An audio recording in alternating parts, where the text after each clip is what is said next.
ہمارے ساتھ معاملہ یہ ہے کہ ہم اچھا دکھنا چاہتے ہیں، اچھا کہلوانا چاہتے ہیں، لیکن ہم اچھا بننا نہیں چاہتے۔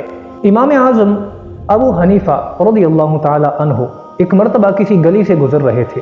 گلی میں بچے کھیل رہے تھے۔ بچوں نے جب حضرت امام اعظم ابو حنیفہ کو دیکھا تو آپس میں ایک دوسرے سے کہنے لگے کہ راستہ خالی کر دو، ہٹ جاؤ، سائڈ پہ ہو جاؤ، کیونکہ امام اعظم تشریف لا رہے ہیں اور یہ وہ ہیں کہ جو ساری رات اللہ کی بارگاہ میں کھڑے ہو کر نوافل ادا کرتے ہیں، اللہ کی عبادت کرتے رہتے ہیں۔ امام اعظم ابو حنیفہ رضی اللہ تعالیٰ عنہ جب آگے گزرے تو ان کے دل میں یہ خیال آیا کہ بچے تو مجھے نیک سمجھتے ہیں اور میں نیک نہیں ہوں۔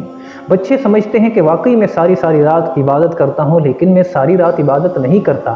اس کے بعد انہوں نے اپنی ساری زندگی صرف اس ایک بات کی لاج رکھتے ہوئے ساری زندگی اللہ تبارک و تعالیٰ کی بارگاہ میں کھڑے ہو کر عبادت کی، نوافل ادا کیے، اور انہوں نے پھر اس کے بعد پوری زندگی عشاء کی نماز کے وضو کے ساتھ فجر کی نماز ادا کی۔ مطلب وہ رات کو کبھی نہیں سوئے۔ ان کی نیند صرف اتنی ہی ہوتی تھی کہ وہ مسجد کے اندر محراب کی دیوار کے ساتھ بیٹھ کر تھوڑی دیر اونگ لیا کرتے، صرف اتنی ہی ان کی نیند ہوتی تھی۔ باقی ان کا کام یا تو علم کے حوالے سے ہوتا یا پھر رات کو کھڑے ہو کر اللہ تبارک و تعالیٰ کی عبادت میں رات گزار دیتے۔ تو بات کہنے کا مقصد یہ ہے کہ اگر آپ برے ہیں اور لوگ تمہیں اچھا سمجھتے ہیں تو خود کو اچھا بنانے کی کوشش کریں۔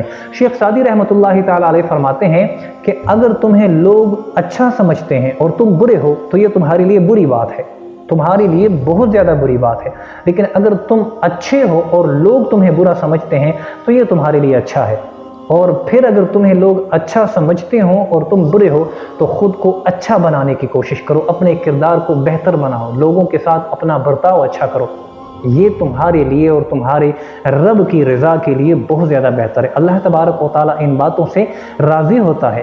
ہمیں بھی چاہیے کہ لوگوں کے سامنے ہی نہیں بلکہ ہماری تنہائی بھی نیک ہو۔ صرف لوگ ہمیں اچھا نہ سمجھیں بلکہ ہم واقعی اچھے بن کر دکھائیں۔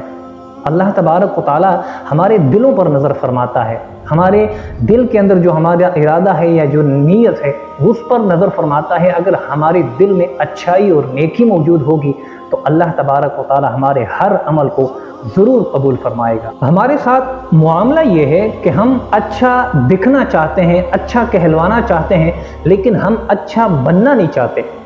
ہم مسجد میں جاتے ہیں، ہم مسجد میں عبادت کرتے ہیں، اللہ تبارک و تعالیٰ کے آگے سجدریز ہوتے ہیں، لیکن ہمارے دل کے اندر وہ بات نہیں ہوتی کہ جو ایک مسلمان کے دل میں ہونی چاہیے۔ یاد رکھیں کہ مسلمان کا کردار باطن اور ظاہر سے ایک طرح کا ہونا چاہیے۔ اگر اس کے قول اور فعل میں تضاد ہے، وہ کہتا کچھ ہے کرتا کچھ ہے، تو وہ مسلمان کہلوانے کے لائق نہیں ہے۔ اگر ہم صحابہ کرام رضوان اللہ تعالیٰ علیہم اجمعین، ان کے بعد آنے والے جتنے بھی بزرگان دین گزرے ہیں، ان کی زندگی پر نظر دوڑائیں تو ہمیں پتہ چلتا ہے کہ ان لوگوں نے صرف گفتار سے ہی لوگوں کو قائل نہیں کیا بلکہ اپنے کردار سے بھی لوگوں کو قائل کیا۔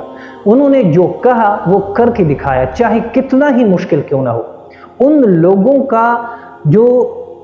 لوگوں کی جو زندگی تھی وہ ایک شیشے کی طرح تھی، ایک ایسا شیشہ کہ جس سے آر پار سب کچھ صاف دکھائی دیتا ہے۔ وہ جیسے دکھتے تھے ویسے ہی ان کے عمل سے بھی وہ بات ظاہر ہوتی تھی۔